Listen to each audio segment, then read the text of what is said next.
Is it time for you to embrace the best bad idea? Hi, I'm Ed Riggins, but most people just call me Riggo, and welcome back to Thoughts for Thursday.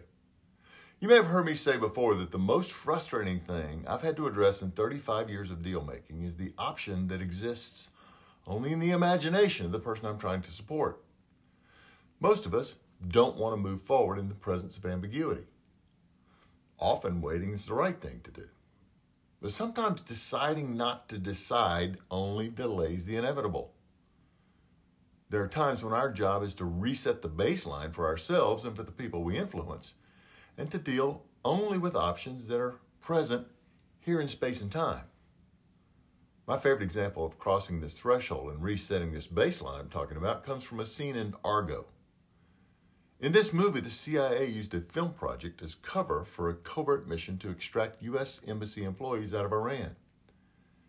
Ben Affleck plays a CIA agent. He and his CIA colleague are asking the director to support their crazy plan. There are only bad options. It's about finding the best one, says the Affleck character. You don't have a better bad idea than this? Asks the director. This is the best bad idea we have, sir, by far, comes the answer. During the early days of the COVID pandemic, the Indian economist Amartya Sen summarized that situation really well by saying, the presence of a disease kills people, and the absence of a livelihood also kills people, close quotes. There were only bad options, and yet we had to find a way forward. I've long been a fan of the language of Teddy Roosevelt's famous Man in the Arena speech. My apologies for the masculine language. This is from 1910.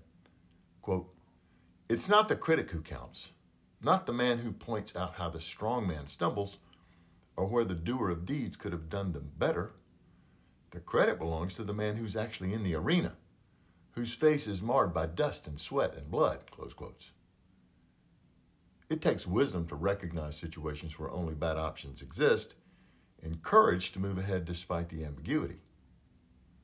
How about you? Is there a place in your life right now, at home or at work, where you just haven't yet admitted that only bad options exist? Is it time to have the courage to move forward anyway? Thanks for joining me. Doors closing.